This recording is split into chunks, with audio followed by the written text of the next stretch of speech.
Alright guys, for those of you that don't know, which is none of you, I'm Tyler Van Sickle, and this is a lecture about religion and popular culture that I'm doing in tandem with my good friend and colleague Gordo Murphy.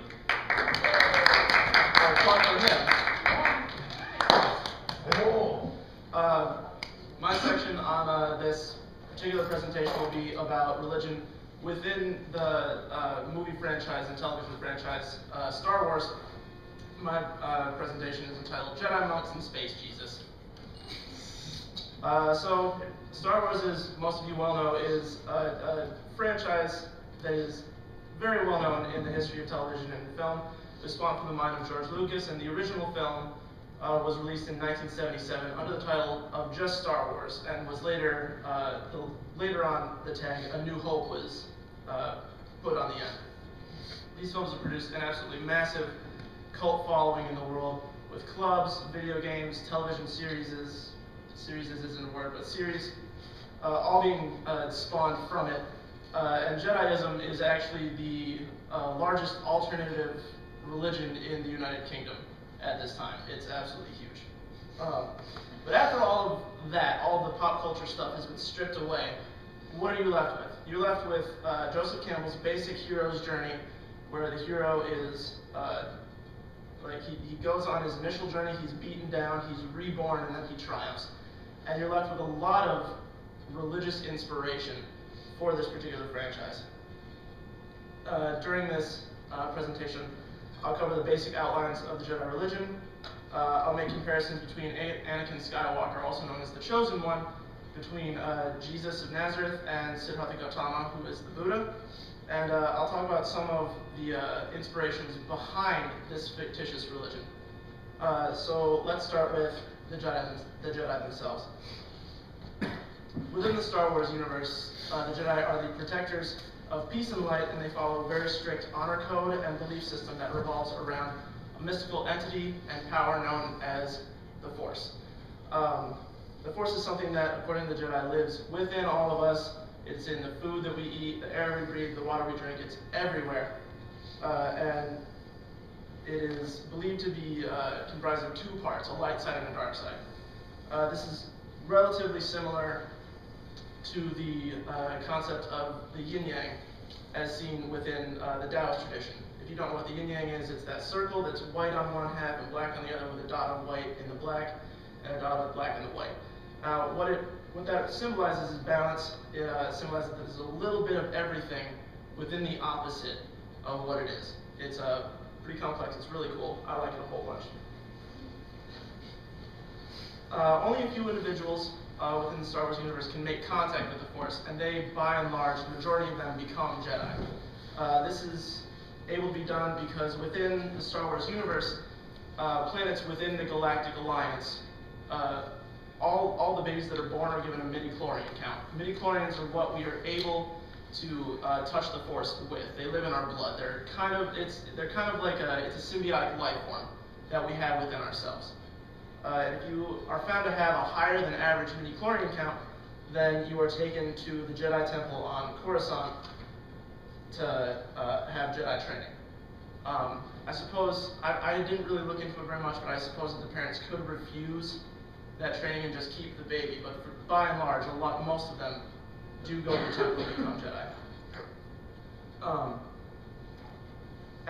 They go through what's called their initiate phase, where they train from the time of infancy until they're about age 13. If they're not chosen to be, if they're not chosen by a master to be an apprentice, by the age of 13, they're shipped off to what's known as the Jedi Service Corps, which are, they're kind of like the Peace Corps. They go and they help the Jedi wherever they are. They're stationed on a lot of different planets. They serve as like an agricultural base. They grow food for the Jedi. And all of that is shipped back to Coruscant to help the Jedi Council as a whole. Or they can choose to leave the Order entirely. They don't have to stay in at all. But before that, they're separated into clans, and each clan is watched over by a specific master, the most famous of which is the Bear Clan, which is watched over by Master Yoda. After they're chosen theoretically, by a master. They go and experience one-on-one training with that master, wherein they go on missions throughout the galaxy. And they go on peacekeeping missions, negotiations for political reasons, and the goal of these missions is not necessarily to give actual lessons to the apprentices. They're not like classrooms, they're not lectures that the apprentices experience in that way. What it gives them is experience that they can then use later on in their career as a Jedi, that they can pass on to their own apprentice when they take one, after they become a knight. After this period is rather lengthy. It's at least and usually over a decade long that this apprenticeship occurs. And before they are allowed to ascend to knighthood, they must go through what's known as the trials of knighthood. There are 5 of them. The first trial is the trial of skill, which is it shows that the apprentice has combat ability. They can look after themselves, they can handle themselves if a situation that they are in becomes violent, which, as many of you have probably seen the Star Wars films, you realize that it happens relatively frequently. This is done usually by pitting the Jedi apprentice against a sort of training droid, or potentially against the battle master of the temple on Coruscant. So they have to at least take down the droid if it's a droid, or match the battle master, who probably isn't going to be going full strength at them, but they have to be able to at least hold their own. The second trial is the trial of the flesh, and this trial is considered to be the most brutal of all of the trials. And in the more primitive times of the Jedi Order, what would happen is the Jedi Master would use a ball of force energy to burn the apprentice to make sure that they could withstand a certain amount of pain. Battle scars that an apprentice would obtain during these missions that they would go on were acceptable. Sometimes loss of limb, as Anakin Skywalker and Luke Skywalker both experienced. They both lost an arm in the line of duty, are acceptable substitutes as well. But in the more modern times of the Jedi Order, what was usually accepted was the separation of apprentice from the master. That relationship is generally regarded as something akin to a father and a son, and so that separation is rather traumatic for each individual, as they are often very, very close. The third trial is the trial of courage. And this is very important, as Jedi are often put in the line of danger. This trial would generally take place outside of the Jedi Temple. This would often be an apprentice's first solo mission. They would be sent on usually be on Coruscant, which is where the Jedi Temple is, but they would be sent on a small mission where they would have no help from their Jedi Master at all. A notable one is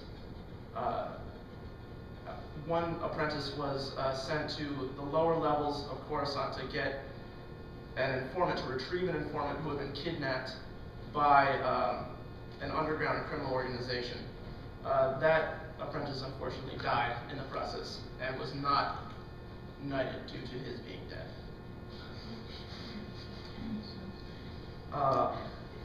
The fourth trial is the trial of the spirit, and this is also a relatively brutal trial, because what it was this was one of the only non-physical trials. What it was an apprentice would go into a deep meditative state for roughly a day, what we would consider a day. And what they were supposed to do was look deep within themselves and confront the darkest, most sinister, angry, aggressive, darkest part of their inner being. And oftentimes the apprentice did not like what they saw. And the Jedi Master, this is the only trial that the Jedi Council did not oversee personally. The only person that would be with them is the apprentice's master, to guide them back out of the meditative trance should they become too endangered or too enthralled with this task. And oftentimes apprentices would awaken from these trances screaming, mentally broken, just destroyed, and they would be unable to pass the trial. They would just be completely and utterly destroyed mentally and spiritually. And the final trial is the trial of insight. And what this was a method for the council to decipher if the apprentice had the ability to decipher what was and was not true. This is a very important skill for Jedi who are often used as negotiators in political issues. So being able to sense if a person is being deceitful or lying about something is very important to them. If all 5 of the trials were passed in sequence, they got no break during any of this. It was just boom, boom, boom, right after the other. If they passed all of these, then they would be knighted. They would go and spend another day in meditation to try and, calm down, get themselves back to ready, and then they would go to the High Council's chamber. The room would be darkened, and each of the 12 council members would ignite their lightsabers at the same time. The apprentice would kneel before the Grand Master of the council and would take the Jedi oath, and their apprentice braid, which they were often encouraged to grow right behind their ear, would be severed by the Grand Master's lightsaber. At which point that would be their ascension into knighthood. It's rather similar to the Western Christian knighting process, wherein the squire, what they would be considered a squire, would kneel before a king or a lord or some sort of higher authority figure. Their sword would be rested upon each of the individual's shoulders, and they would arise a knight. As a leading to that, the Jedi were overseen by a council of 12 members known as the Jedi High Council. The 12 members were elected by unanimous decision of the already standing High Council. Each new member was unanimously elected. They consisted of 5 lifetime members, 4 long-term members, and 3 short-term members. And the council was led by the Grand Master of the Jedi Order, who was, once again, the unanimous elected leader of the entire council as a whole, and the Master of the Council, who was a unanimous elected leader of just the council. These members are not, these individuals are not always the same person, but they often are. A good example of them not being the same person is in the prequel trilogy, episodes 1, 2, and 3. Mace Windu is the head of the council, and Master Yoda is the Grand Master of the entire Jedi Order. The council was the governing body of the Jedi as a whole, and was the only group capable of elevating individuals to a higher rank within the order, such as apprentice to knight and knight to master. There were, however, several smaller orders around to take care of smaller, less important matters that the High Council didn't necessarily have time for. Kind of like in a meeting, you would assign a different, smaller group within the meeting to take care of a certain situation. The Grand Master of the Jedi Order is the leader of the entire Brotherhood and is elected via unanimous decision of the Jedi Council. The title is bestowed upon only the wisest members of the Order, and it is not uncommon for it to be granted to a member whose race or species allowed for an extraordinarily long lifetime. Yoda is an excellent example of this. He lived to be almost 900 years old and was the Jedi Grand Master for 300 years. The position is kind of like an equivalent of the Pope or the Dalai Lama, or a combination of the two of them. While the position is an elected position, it appears much like the Cardinals elected a new Pope, as we just recently experienced. He is also similar to the Dalai Lama as a political and spiritual leader, as a combination of those two leaders. It's very important for each of those positions, all 3 of them, to have a great understanding of the order that they are in charge of. It is not uncommon for the Pope to be an extremely well-educated individual, and the Dalai Lama holds what would be the equivalent of a doctorate in Buddhist studies, so obviously a very well-educated individual. The Jedi Master has to know what's known as the Jedi Code, absolutely and perfectly to a T. The code that they live by outlines the core characteristics of the Order, and each and every Jedi is expected to have it memorized. The code is often repeated as a mantra of meditation, and the code goes as such: there is no emotion, there is peace; there is no ignorance, there is knowledge; There is no passion, there is serenity, there is no chaos, there is harmony, there is no death, there is the Force. And this is the base of the Jedi belief system. The code is often used as a way for Jedi to maintain their cool and their calm in rather stressful situations, and it's also a way for them to stay away from such harmful characteristics such as arrogance, defeatism, aggression, and materialism, all of which were seen as paths to the dark side of the Force, which is exactly what the Jedi were opposed to. What we're going to get into now is the Jedi legend of the Chosen One. This legend speaks of an individual who will bring balance to the Force via as the Jedi perceived it, via the destruction of the Sith, which are the mortal enemies of the Jedi and users of the dark side of the Force. Within the Star Wars universe, the Chosen One is revealed to be Anakin Skywalker, a human from the desert planet of Tatooine. Anakin is found by the Jedi Knight Qui-Gon Jinn and is brought before the Council in order to ask that he be trained as a Jedi. The Council is initially hesitant and refuses his request based on Anakin's age of 9 being too old, well past the age limit that is allowed to be initiated into the Jedi Order, the cutoff being infancy. Upon hearing their refusal, Qui-Gon Jinn states that he will take Anakin as his apprentice, despite already having an apprentice in Obi-Wan Kenobi. The Council denies him based on the rule that he can't take more than one apprentice at a time. Shortly after this encounter, Jinn is killed by a Sith Lord named Darth Maul in a lightsaber duel.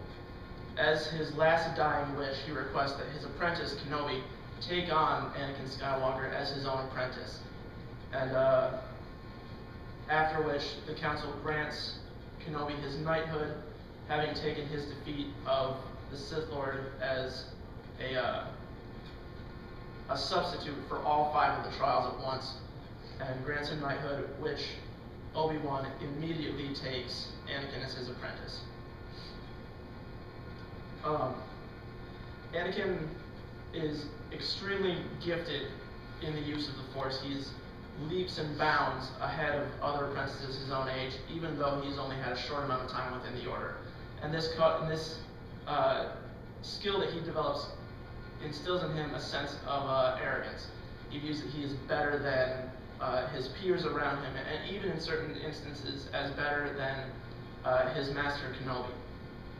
This is made clear in Episode 2 of the prequel, where he states that Obi-Wan Kenobi is holding him back from his true potential.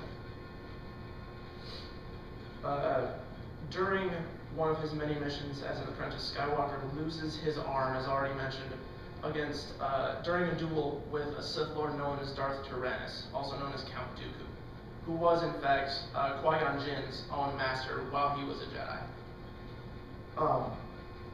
After he ascends to knighthood, he begins a slow descent to the dark side, which is not helped by his constant connection with the, at the time, Supreme Chancellor of the Galactic Alliance, Senator Palpatine.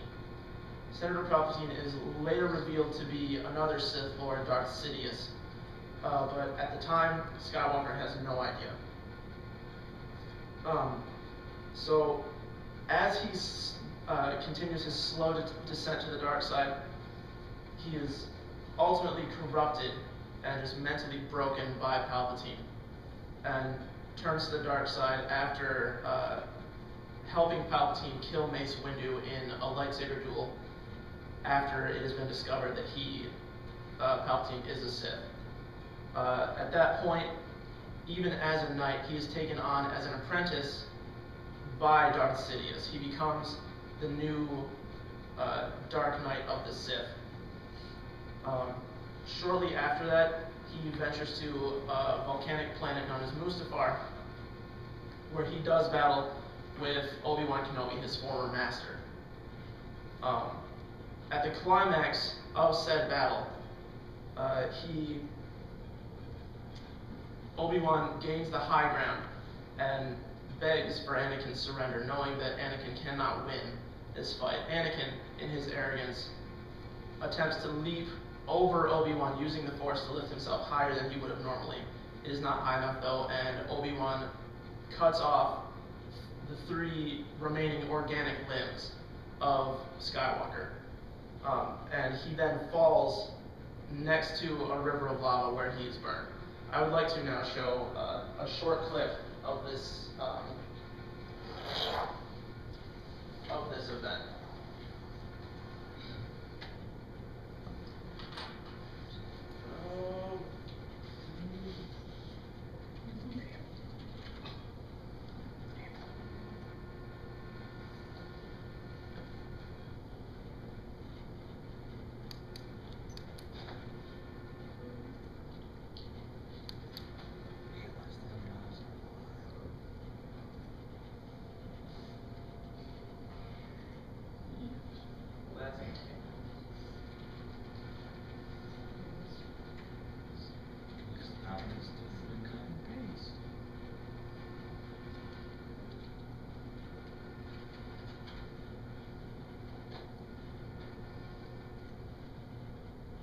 We're not going to watch this entire clip. It's far too long for that.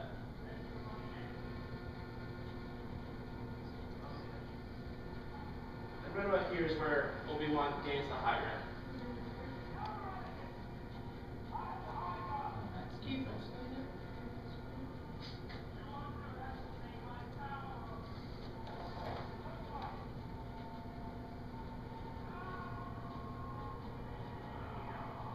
His limbs are sliced off, and he falls next to the river of lava.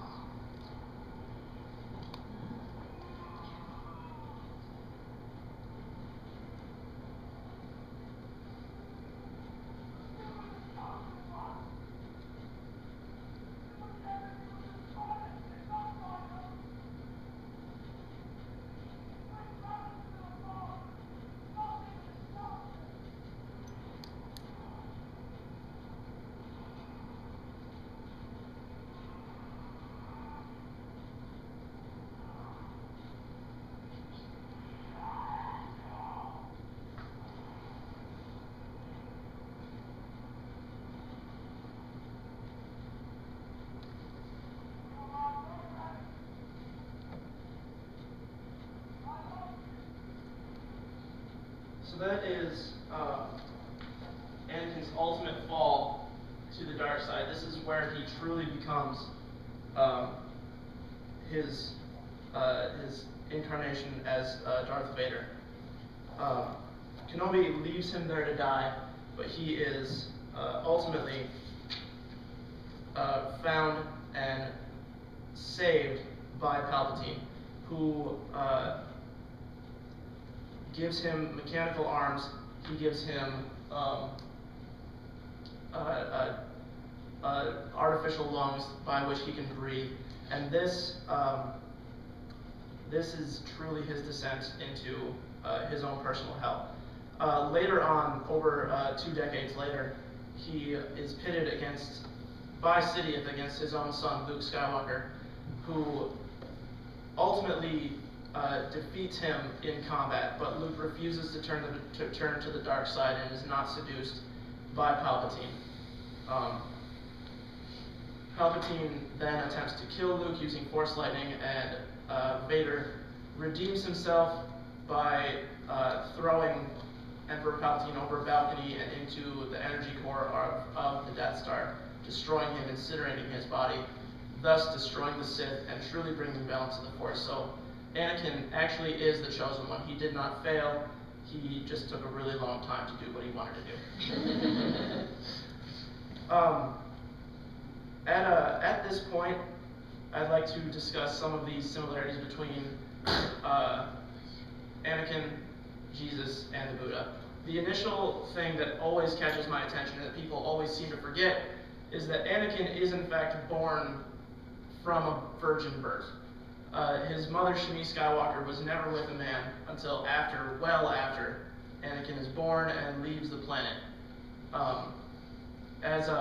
What happened was the Force went inside her and created this life form that became Anakin Skywalker, and the Force basically created its own champion. Each of the other two individuals, Jesus and the Buddha, were also born virgin births. On the night of his conception, Siddhartha Gautama's mother was visited by a white elephant dream. A specter in the form of a white elephant came to her, and she did not lie with her husband at all. She was impregnated by some sort of spirit, some sort of godly being in the form of a white elephant. And of course, Jesus of Nazareth was, his mother Mary was impregnated by the living Lord God, as told to her by an angel. All three of them go through some form of rebirth. They experience some sort of, how do I want to say this? They go through some sort of torturous experience wherein they are reborn. As we saw just a second ago, Anakin's was the removal of his organic limbs and his burning. I stopped the clip before it happened, but Anakin burns. The lava ignites his skin on fire. He is horribly burned, which is the reason for his mechanical life suit. Jesus obviously is the crucifixion, wherein he is just killed by and crucified before his own people, the people that he was supposed to save. And the Buddha experiences immense pain and suffering due to his long periods of fasting, wherein he became so emaciated and so weak that he was unable to move without the help of his companions. Anakin and Jesus parallel in their descent into hell. Jesus spends 3 days in hell before he arises from the grave, and Anakin's descent into hell, I would classify as his time as Darth Vader, which is the most miserable time in his life. Although he doesn't realize it until shortly before his death. All three of them experience a rebirth. Jesus has the most literal rebirth, where he is born again. He comes back from the dead, and his grave is empty. He is physically moved, and he is physically alive again. During his final battle with the Emperor, Anakin comes back. He removes the shackles of the Sith. He turns away from the dark side and saves his son, thereby returning to the light. And that is his rebirth shortly before his death. He's unable to continue living after throwing the Emperor over the balcony. And of course, the Buddha experiences his rebirth upon reaching a state of nirvana, wherein he becomes the Buddha. Initially, he was only Siddhartha Gautama, but he becomes the Buddha fully and entirely, and goes on to do wonderful, great things. That is the conclusion of my presentation. Are there any questions from the audience? Coughlin. Yeah. Did you consider his rebirth also as a ghost when he shows up with Yoda and stuff at the end of that for Anakin? That could also be considered a rebirth, but that's a different section of Star Wars mythology, wherein an individual can stave off death by becoming what is known as a Force spirit. It's kind of like a ghost. Yoda, Kenobi, and actually Qui-Gon Jinn are all three other excellent examples of that happening. Qui-Gon Jinn is actually the first Jedi in the history of the Galactic Republic to figure out how to do that. He teaches Yoda how to do that, and Yoda in turn teaches Kenobi. So that's that. Anybody else? I have a couple of things. One, I have to admit I haven't seen all of the films. Do you have a sense of the when you talked initially about the light and the dark and connecting it to Taoism with the balancing, do you have a sense through the films that those forces are seen as sort of dualistic, antagonistic, or that there ultimately will be a balance between them ultimately? Via the Jedi understanding of it, the light side is the only side that should be left. The dark side is supposed to be entirely vanquished. But if you go back to the initial conception, even within canon, this isn't mentioned in the films, but in other media such as books, video games, television series, the Jedi Order's initial conception on the planet Tython is one of complete and utter balance, understanding that there is a light and a dark side, and that they should exist in balance. Neither one or the other should outweigh one or the other. And actually within that order and that system, individuals that stray too far to one side or the other are exiled from the planet and sent to one of Tython's moons for an extended period of time until they can bring themselves back to center. So while the Jedi, as we know them now, exist in a light side only understanding of what is balance, their conception, their initial order, is one of utter balance, wherein light and dark exist and coincide together. The other thing I was wondering with the Jedi code that you were listing, with some of the, again, talking about the emotion versus peace ideas, do you sense that some of those are very Buddhist in orientation, like that kind of attachment, detachment? Yes. What kind of things do you see with that? The Jedi exist in a system that is not supposed to be materialistic at all. They're supposed to be very non-aggressive. They're supposed to exist without want. Generally, this is relatively similar to the life that a Buddhist monk might live, where they beg for alms. They exist off of charity from the public around them. A Jedi was supposed to physically own only enough to carry on their person, because they would be expected to get up and just leave for extended periods of time to go on missions. Some of these missions would last something like 2 years, sometimes longer. So they were expected to be able to carry only what they could on their person. Along with that,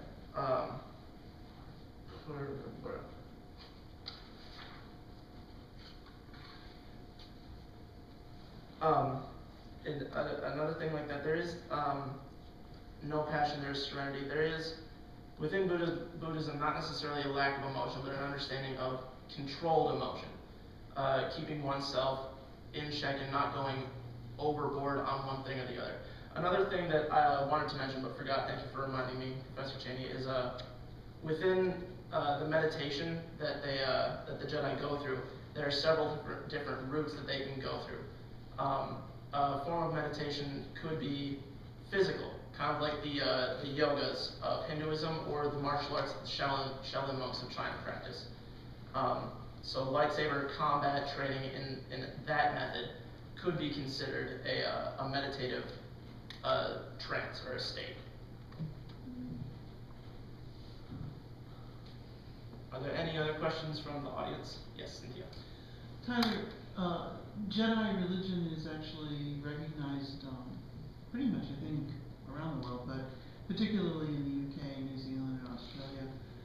What kind of similarities are there between this practice that people are doing? Because I don't think you can base it lightsabers yet. They're trying, I'm sure, but between the real practice and the fictive practice. Well, I did touch on that briefly at the beginning of the presentation. Yeah, I'm sorry I was late. It's okay. But the Jediism is the #1 alternative religion in the UK at the moment. I didn't look too much into the real world practice of it. I stuck to kind of the fictitious aspect of it, but I know that within Jediism as a real world religion, a lot of it is based on kind of the chivalry of ancient Western Christian knights, kind of just being a decent and good human being and trying not to be angry or aggressive, kind of keeping oneself in check emotionally, like I stated earlier.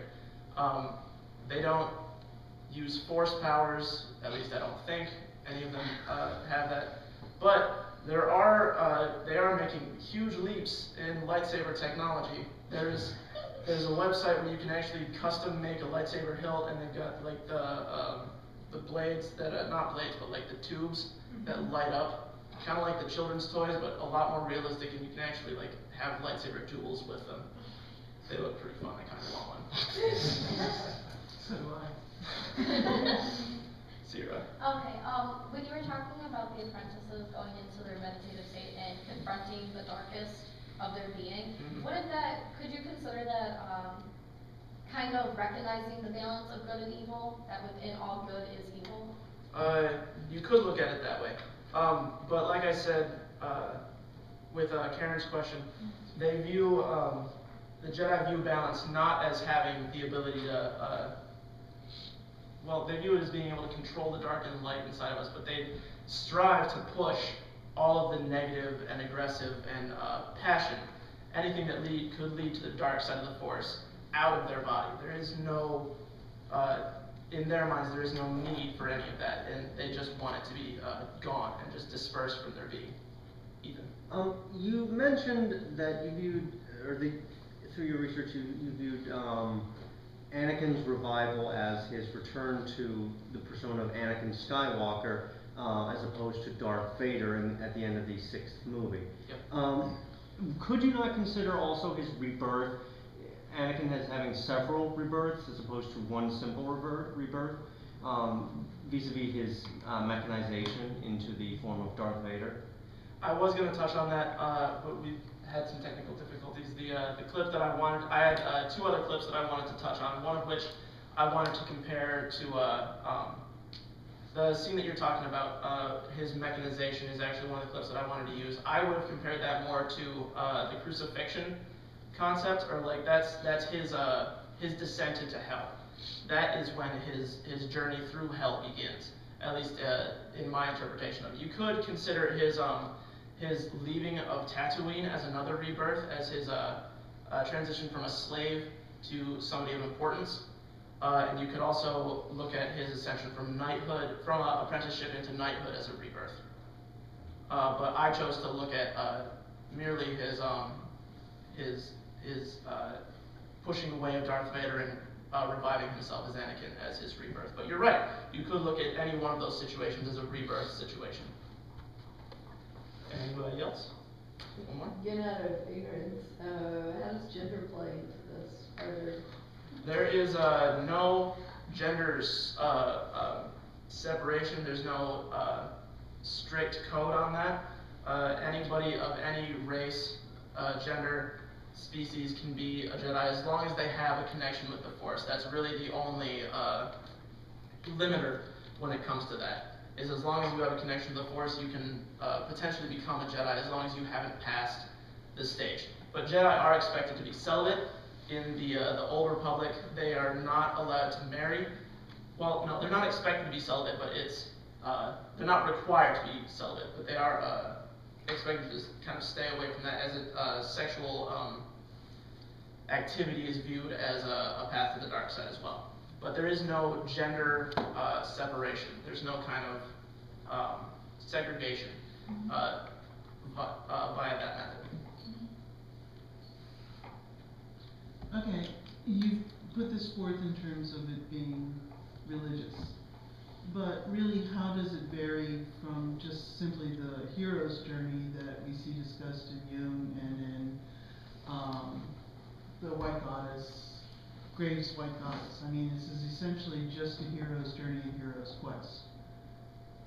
You can see a lot of the hero's journey in, I think, a lot of religious documentation. Like the examples that I used initially of Jesus and the Buddha, there's always going to be a rebirth. There's going to be some sort of torment or torture from some greater adversary. But you're right, this is by and large a hero's journey film. These movies are about a hero and an individual and their journey through the story. But within that story, there are religious inspirations. George Lucas calls himself a Buddhist Methodist, which is where I think a lot of these understandings come from, which is where I was able to draw a lot of these inspirations and these understandings. But you're right, by and large, this is a hero's journey. I'm merely pulling religious aspects from it.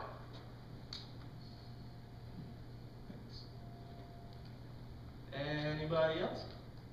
All right, thank you.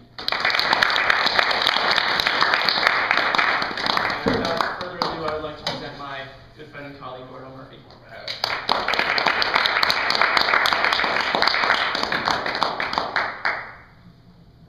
The presentation is going to be a little bit more professional than Tyler's. I've got a PowerPoint to lead you along. Good luck with the technology. Yeah, Gordo, you may be restating this if you're in the library. Go use this rubric. Your undoing. Well, he's getting set up. I did Oh. ask this while during your serious thing, but I hadn't really thought about it as a comparison. But I want to As antibiotics. with itself, in the Yeah. situation, With the imagination. I already gave her 50 bucks. With Heath Ledger, because with Right, I learned to draw like a yeah, and I'm on antibiotics, so I'm not confused. They say Yeah, that it's just, it went from being an extremely sore throat, like kind of achy joint, to a head cold. And that is not the way I want it to go. At least when I'm sore, it's pain. And now it's like, okay, babe. yeah. I've been putting cough drops in my tea. Yeah. So I will be discussing something along similar lines as Tyler. I'm going to be talking about the system of beliefs that you find in this video game. Dragon Age Origins is the name of the game we'll be looking at. And I made this title screen before I actually made the presentation, so I set a pretty high goal for myself. See, you guys can be the judge of whether or not I met it. A few introductory things. You know, the idea of religion in video games might seem a little strange to you. Well, not to some of us I see here. There are several nerds. But to professional comparative religionists, video games would probably not seem like the proper media for disseminating religious beliefs. However, I view these people as simple-minded. They're not really looking at all the potential that video games have to teach the player. Because when you're playing a video game, you aren't thinking about the various ideologies that are being reinforced or questioned by the game that you're playing. You're just enjoying the game. However, all of these things that you see, you know, you might see something portrayed in a negative light, something portrayed in a positive light, and that affects you. That shows you, and it might you might see it as being a mistake on the game maker's part to have portrayed it in that way, or you might see it as a good thing, and it reinforces the total human person and the beliefs that person has through something that is very fun and entertaining and can kind of subtly affect the player's mind. My own personal interest in video games and religion has been around since before I was 10 years old. I still remember playing the original Diablo game and firing, you know, bolts of holy energy at the undead and various other creatures that were more susceptible to this type of thing. So I am very interested, and I have been very interested in the combination of video games and religion for a long time now. Now, the game I'm going to be talking about specifically, Dragon Age, is only one of many, and these games treat religion with various elements of seriousness. I mean, you've got, on the low end, you've got games like Dante's Inferno, which is basically just a hack and slash projection of the character of Dante and his story of traveling through hell. It doesn't really follow the Divine Comedy by Virgil. And then you've got kind of semi-serious treatments like the Halo franchise has this evil race of aliens called the Covenant who are trying to gain control of these intergalactic weapons known as halos so that they can destroy all sentient life in the galaxy and thereby send their souls on a great journey, as they repeatedly call it. And it's an interesting way that religion shows up in that game. And then there are other games like the Elder Scrolls, for instance, in which a religious system nearly as complex and developed appears in those games on very different terms than the one I will be talking about today. You know, Dragon Age Origins is the game I'm going to be talking about for like the 4th time. And the reason I'm choosing this game to discuss is because it, more than any other game that I've ever played, has a complex and developed religious system that you don't have. You're not required by the game to learn anything about it at all, but you can. You can get really, really into it And it's very interesting that they put this in there in such a way that it's basically a superfluous addition that you can just get into and enjoy all on your own. And how you react to the religious beliefs, the things that religious characters do in the name of their religion can actually affect the outcome of the game in various subtle ways, which is another interesting thing that, that the game makers are doing now. Dragon Age is clearly evolved from Dungeons and Dragons. You know, you level up and you get various attribute points to add to your character. You learn new skills. You can add enchantments to your weapons. You go on missions. You collect gold pieces. It's clearly an evolution from Dungeons and Dragons.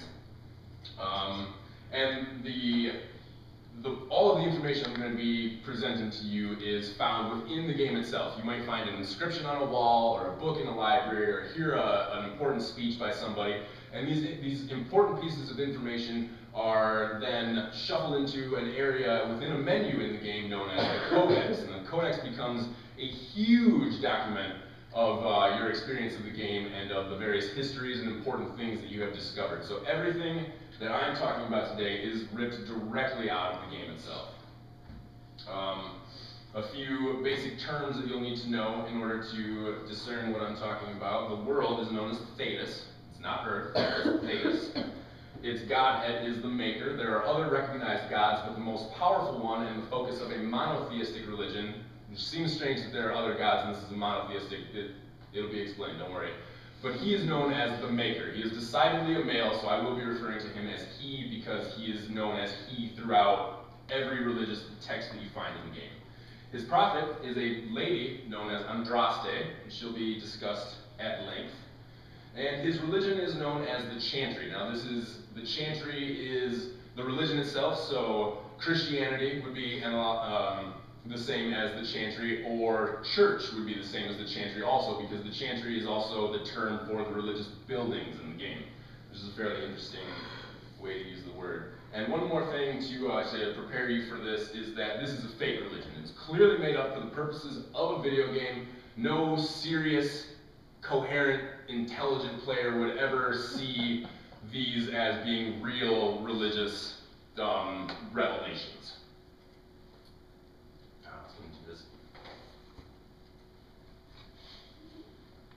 Sure, there's a remote up there right next to the mouse, I think. Just hit the space bar. Yeah. So, the Fade is a realm, kind of a plane of existence. It is the Maker's first creation. He created the Fade when his basic project is to create the Fade. And the Fade is a very interesting place. It is the things that, if you find yourself in the Fade, the things that you imagine and the things that you remember have just as much substance as your clothes or your body or anything like this. The Fade is a place that is defined by will and memory, and so the things that you want to happen or the things that you remember having happened in the past are created or recreated for you in the environment of the Fade. It's a rather interesting and kind of crazy, insane place to be. The environment is ever changing and it reflects your emotion. Now, the game technology isn't enough so that, if you get angry on screen, a tree next to you will burst into flames or anything like that. That doesn't happen because the game can't read your emotion, not yet anyway. But it's made clear to you that the things that you feel and the things that you think about and the things that you know and the things that you want affect the actual physical environment of the Fade around you while you're inside of the Fade. So it's really a very interesting place. Being inside of the Fade is something like being in complete control of a lucid dream. You can conjure things out of midair and dismiss them as easily. You can travel great distances very, very easily. It's a rather magical place. It's kind of like anything goes. Anything is possible when you're in the Fade. The Maker's second creation was the Golden City, which is depicted here on the right. Those five gentlemen in the foreground will be coming back to later. They're hooded in black because they're standing in contrast to the Golden City. This is going to be explained in very interesting ways. But the Golden City is what the Maker makes. And this is really a very brilliant creation of his. It features giant golden towers that shine with golden light. It's got streets with cobblestones made out of music, huge banners that flutter without wind. It's truly a marvelous place. Now, next, the Maker turns his creating power to a firstborn race of spirits. This is the first creatures that he creates, and these spirits have the power to manipulate the Fade in manners similar to the Maker. So they can take pieces of the Fade and change them and alter them to be whatever they want them to be. And so the Maker sent the spirits out into the Fade. He wanted them to go out and alter their landscape and create and change the Fade in order to reflect their desires. And they gathered about him and they praised him. They shone with the light of the golden towers, they sang with the music of the cobblestones, and they held the banners that fluttered with no wind forth, but they did not create anything. They didn't make anything new. They just kind of languidly existed because they don't experience hunger or fear or desire like you and I do, so they have no motivation to go out and create and change the environment. So the Maker knew that he had wrought a miss. He knew that he had made a mistake. He knew that this mistake was that he hadn't given them all of these other conflicting emotions, as hunger and desire and all of these things. He hadn't given them a spark of the divine or a soul. So he expelled the spirits from the city. He got them all out of there, and he turned his attention to creating a new world. And to create this new world, he took a living piece of the flesh, of the Fade, and he created a new immutable world, a world that was not affected by emotion and memory and will, but a world like the one that you and I know, controlled by the laws of physics as we know them. No, I do not want to restart. He placed this world on top of the Fade and separated them by the veil.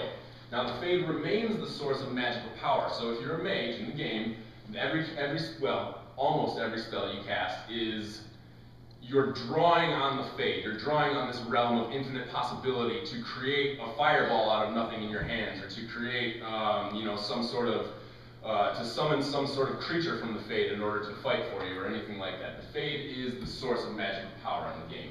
Now the veil is a very interesting concept. It's not a real physical barrier at all. It's more of an idea or an act of transition. It's a mode of perception. It's been likened to crossing the veil is like opening your eyes for the first time.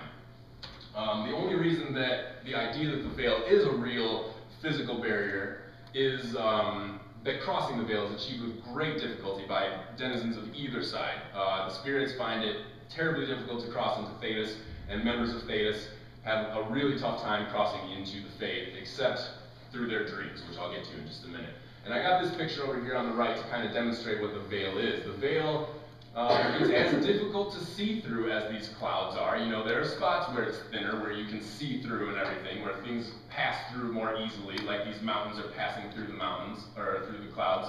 And it's also as insubstantial as these clouds are. You know, it would stop a falling rock just as much as these clouds would, which is not at all. So it seems like crossing would be very, very easy. However, crossing over the veil is about as easy as it would be for you or I to run up this mountain and then run on top of the clouds for an extended period of distance. It's a very, very difficult thing to achieve. And so back to the Maker's creation of this mundane world known as Thedas. He didn't just create a world and just leave it, you know. He created creatures to inhabit this world, and they have rules that govern them, just like the world itself is governed by rules. They can't morph and twist and change to their own desires. And these things are known as humans. It's a strange word, and it's difficult to pronounce, but I hope that you can remember it. Now, he gave these humans a spark of the divine. We have a soul that's made out of dream and idea, hope and fear. It's made out of endless possibility. The soul is really the same substance as the Fade itself is made out of. And because we are governed by the rules of physics, you know, we get hungry, we desire things, we have passions and all this. The soul provides us with the motivation and the imagination to go out and to get these things, to go out and to obtain our desires and to avoid our fears, to achieve our hopes. The soul also guarantees a return to the Fade each and every night in dreams. This is why when you dream, it seems so strange and amorphous, and you know, you might be over here with one group of people at one point, and then you know, all of a sudden you're over here with another group of people, or you're by yourself, or a good dream shifts into a nightmare. It's because you have a wraith or a spirit form of some kind. It's not actually you, but it is a representation or a projection of yourself that goes into the Fade every night in dreams. And that's why dreams are so crazy, because you're in the Fade. And the Fade, as I've said, is a pretty crazy place. So after he created humans, the Maker returned to the Golden City to watch his children create and alter their world, and they did not disappoint. They created the world. They changed the world to suit their needs, and it made the Maker very, very happy to see his creatures coming up with new things all on their own.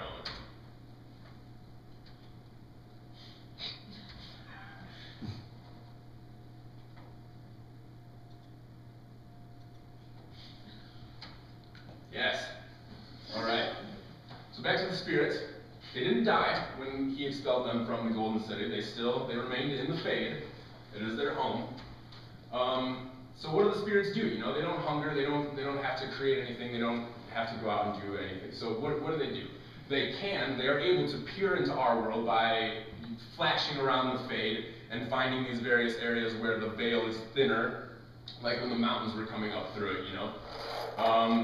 And so they look into our world, and they see, you know, they're intelligent creatures. They can tell that the Maker favored humans over them, and they can see why this is too. They can see that we hunger, that we feel, and that we have to go out and do things in order to take care of these needs that we have. And so their greatest desire is to experience life in the same way as we do. They want all of these problems that we have with emotions and, you know, stomachs and sex drives and all the rest of this. They actually want these things, which seems insane to me, but often spirits are too simplistic to be able to take on the full extent of human emotionality, though. So they often latch onto one and only one facet of human experience. This can be rage, compassion, greed, pride.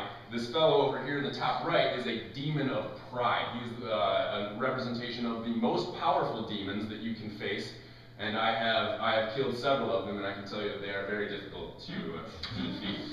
And so this results in good spirits and demons. You know, good spirits are the ones that latch onto things like compassion or justice, and demons are the ones that latch onto things like desire or pride. The spirits also attempt to copy our world in the Fade because they believe that by transferring the images and the creations that we have made in our world to their own world, that this will somehow get them closer to the experience of life, or that this will somehow win them the Maker's good graces. And they're fairly good at doing this, but they're also really kind of bad at it. And this picture over here on the bottom right is a good representation of that. Don't pay attention to the icons on the right hand of the screen, and the figure in the foreground is my character. He's got a big light on his back. Don't worry about that. It's just an enchantment I have on my sword. It's nothing major. What I really want you to look at is the background. The walls that appear to be kind of stone, kind of plaster in parts. They rise and then they kind of just taper off into nothing, you know? There's not any real transition from inside to outside in this building because the spirit doesn't understand the purpose of buildings when he is recreating this building in the Fade. And my ultimate favorite, number one thing that I've ever found in the Fade is that bookcase.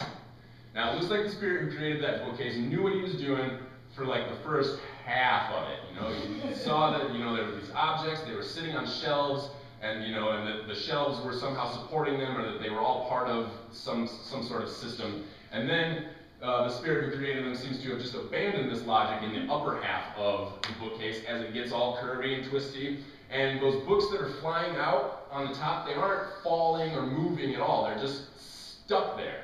And I think that that's because the spirit who created them, or recreated them rather, didn't understand their purpose. You know, he didn't understand that the books were to be held on these shelves and that they supported them, and that, you know, you could pull one out at random and, you know, and read through it and learn its secrets and everything. So the image becomes very distorted and twisted because the spirit who created it didn't really understand the purpose of books or a bookcase. Another thing the spirits do is they attempt to experience life vicariously through dreamers. The spirits live in the Fade, and dreamers go to the Fade. And so the spirits try to gather dreamers about them, because by gathering many dreamers about them, they're able to learn things about our lives and to experience mere glimpses into the condition of humanity. The way that they do this is they try to create their small environments. They try to fill them with familiar and desirable imagery for humans so that the dreamers will recognize these things and be drawn to them in their dreams. So the cities, the people, the events that these spirits are able to recreate in the Fade, they never really take on any life of their own. You know, you might have a dream where you are by the side of some beautiful oasis and there are maidens fanning you and feeding you grapes and you're drinking wine and, you know, hearing jokes, but the wine might be delicious, but it doesn't really satisfy you. You know, the grapes might be very tasty, but they won't really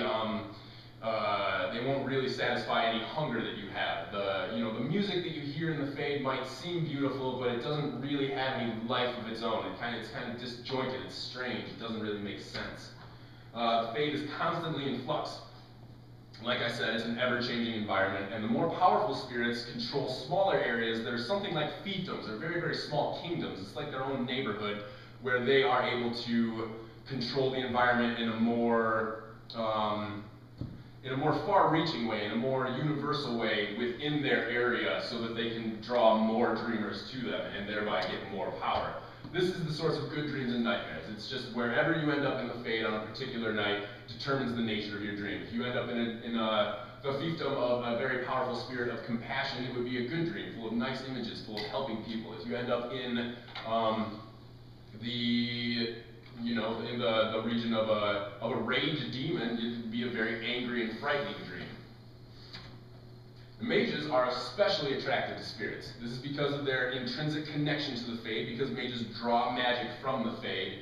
And so, in order to prepare the mages for the trials that they will face as demons attempt to influence them, circles of magi have been set up all over Thedas, and these are places where mages go in order to learn how to better harness the magical energy that they will be drawing from the Fade throughout their careers as magi, and in order to prepare them for the dealings that they will undoubtedly have with demons. If you play the game, you have a choice of various starting points that you can take, and one of those starting points is within a circle of magi on the night of your induction ceremony, if you will. You are thrust into the Fade, and a demon approaches you and attempts to influence you into doing what it wants you to do. It's a very interesting episode of the game. The reason why spirits are so attracted to mages is because the spirits are able to possess mages and thereby place their spirity form into a physical body and directly experience life. This is the only known way that spirits can literally experience life like you or I do, and this is probably made so because of the mage's intrinsic connection to the Fade, because the mages have a stronger connection to the realm of the Fade than you or I. Although nobody was really quite sure as to why spirits are able to possess mages. Now, when a spirit possesses a mage, the resulting creature is more powerful than either the spirit or the mage. So, if you're a mage in a tough corner, you might want to let a spirit come into you. However, these creatures are also grotesque and deformed, and they're twisted. They look very, very, very unsavory. They're known as abominations, and this is a fate that most mages really attempt to avoid. So now, the Tevinter Imperium is one of the kingdoms within the world. I mentioned that mages can become abominations in order to augment their magical power. That's only one means that they have to become stronger. Mages can also use a forbidden type of magic known as blood magic, which is a magic that allows them to draw on the very life force of either themselves or of those around them in order to augment their spells. And by using blood magic, you actually don't need to use power from the Fade at all. You can just use power from life forces around you. And now when you can combine blood magic with magic from the Fade, this can result in some seriously disastrous spells. Another thing that mages can do is they can use a substance known as lyrium, which is something like a magical cocaine. When a fighter or a rogue or a lay person gets their hands on some lyrium, they basically become addicted and quickly go insane. it takes only a few years of heavy lyrium use to completely wipe out a person's mind. However, mages are able to temper it and to use it with more responsibility, and mages can actually use lyrium in order to bolster their magical power without going insane. So the Tevinter Imperium is the only empire ever known in the history of Thedas to have been ruled by mages, and it was built on the backs of thousands of slaves. The Magister Lords, as the rulers of the Tevinter Imperium are known, they experimented with magic, and they did, in addition to regular, like, trying to call magic from the Fade or summon certain spirits, they also did a lot of experimenting with blood magic and a lot of experimenting with lyrium. Now, these experiments allowed them to achieve greater heights of magical achievement than had ever been imagined before, really. But at what moral cost? I mean, they killed thousands of slaves in order to suck their life forces out and use their life forces in order to project them, in order to achieve whatever magical thing they were going for. So the Tevinters are a very interesting group of people. One such experiment led them, as you can see, these same five guys from the picture of the Golden City are right there on the left side of that picture. One such experiment with magic led this group of Tevinter Magister Lords to the very gates of the Golden City. And when they got there, they had the intention to storm the Golden City and take the Maker's throne for themselves, and then thereby become gods themselves. However, as soon as they stepped foot into the city, their pride and their human sinfulness and their hubris, their arrogance transformed and twisted the city into the nightmarish Black City, which you can see on the right side of that. It's just as far as I can see, it's the same image of the Golden City that has been darkened and made black in order to reflect that it is the same place, but it is also very much so not the same place. The Maker left. He got right out of there as soon as those guys came in. He pushed them out of the Fade in the process. He pushed them back into Thedas, which I'll be returning to shortly, and he left. He created a new celestial home somewhere. It's very vague as to where exactly he is, but he turned his back on humanity because of these Tevinter Magister Lords having attempted to take his power. So, the nightmarish Black City is still visible from any point in the Fade, and it remains there as a reminder of the cost of human sinfulness. So, an extended period of time goes by, probably a few centuries. We're not entirely sure how long it is, but Andraste is born, the Maker's prophet. Now, the Tevinter Imperium is still strong at this point, and this is very important because they are still doing their slave trade, and Andraste is captured and sold into the Tevinter Imperium slave labor as a young girl. Now, as a young woman, some years later, it's a very vague time period once again, she escapes to Ferelden. It's another province of Thedas, and it is actually the province of Thedas that is farthest away from the Tevinter Imperium. The Tevinter Imperium is in the far northeast, and Ferelden is in the far southwest. Now, when she gets to Ferelden, she meets a warlord named Mathrath and marries him. And for a time, things are all right. However, Andraste could not forget her fellow captured slaves, and she felt for them very, very strongly. So she sang to the old gods, who I mentioned very briefly earlier, whose worship had been recently revived by the Tevinter Imperium. The old gods were real entities, but they were the focus of pagan worship long ago, and the Maker had actually sealed them away in order that he might be more worshipped by mankind. And so the Tevinters had recently revived this worship of the old gods, and so Andraste, having grown up in the Tevinter Imperium, knew only the old gods, and so she sang to them. They didn't hear her, they were trapped and slumbering. The Maker, however, did hear her, and he offered her, because she had such a beautiful voice, because he was so smitten with it, he offered to take her back to his celestial home with him and basically make her a goddess and let her rule over creation by his side for all of eternity. Andraste would not forsake her people, though.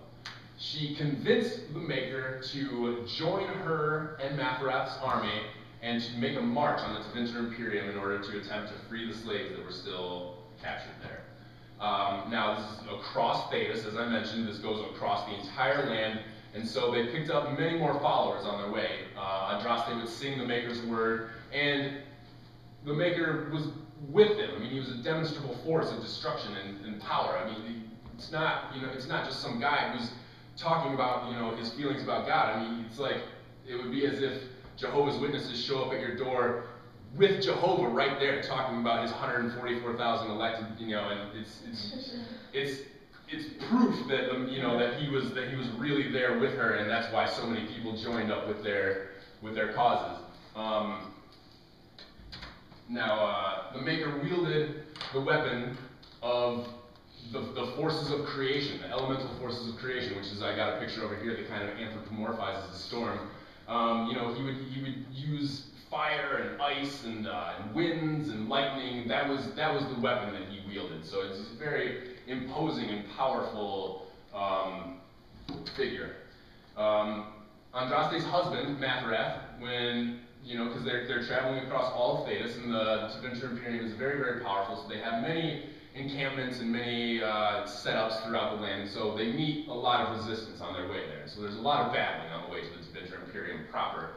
And so Mathrath becomes jealous, because every time after a battle he looks to his people, they're praising Andraste and the Maker, and not him and his army and his mundane strength and his power, and the very needed and necessary force of Mathrath's army is just being neglected when people talk, when the people praise the. And so Mathrath colludes with the Tevinter Magister Lords to hand Andraste over to them, and Andraste is burned before all of her people. The Maker lamented at this. He was not very happy. He cursed Mathrath himself, he cursed the Tevinter Imperium, and he cursed all of humanity. He grabbed up Andraste's soul, and he went up to his celestial city, where he turned his back on us once again. And Andraste, according to theology that you can find within the game, still sits by his side and urges him to take mercy on his children. However, he has turned his back on humanity once again. Alright, so that's what's going on Thedas, in the Fade, and with the Maker. Now below Thedas, there are dwarves, carving and mining and doing all sorts of delightful dwarven things. The dwarves they live in kingdoms. There are huge dwarven cities that have been caved out, and these are in various areas that cover the entire span of Thedas. They're connected by the deep roads, which is much, much more than a system of tunnels. It's an absolute, it's an incredible feat of architecture, the deep roads. And you get to play it in the deep roads in the game. There are statues of dwarven paragons that greet travelers and inspire them with particularly insightful quotes or sayings by that paragon. And the other thing in the deep roads that I get a real kick out of every time I'm in the deep roads is the lava flows that simultaneously illuminate and warm the deep roads. It's a really incredible feat of achievement. You'll be wandering down a hallway, and there'll be this lava flow just in the wall right next to you, and then it comes down to the floor, and it's under a grate, and you're walking on top of the grate, and you can see all this lava below you, and then it turns the corner with the wall. Oh, it's truly incredible. It's very, very cool. However, the dwarves are not the only creatures that live below Thedas. There are also the Darkspawn down there, and the Darkspawn spread farther and farther each year. The Magister Lords, those original guys who got kicked out of the Fade when they created the Black City, they became the first Darkspawn. They were physically changed in ways that reflect the changes that they brought to the Golden City. So the Golden City became the Black City, Magister Lords became the Darkspawn, and that's a picture of Darkspawn over there. There's a wide variation in them, but they look kind of like your standard orc or goblin, and they're pretty mean, nasty creatures. Now these original few Magister Lords who became Darkspawn wanted to escape from the sun's harsh rays. This is the explanation that's given for their discovery of the deep roads, that they clawed into the earth and eventually came upon the deep roads, all in an attempt to escape from the sunlight. They soon set about to breeding. They multiplied into a massive army, and they overran all but one dwarven city, which made the difficult decision to close off the deep roads, to seal them off, so that it would be safe from the Darkspawn spread, but any dwarf that was still out anywhere in the Deep Roads or in any other kingdom or city of the dwarves would be basically sacrificed, would be basically cut off by this decision. So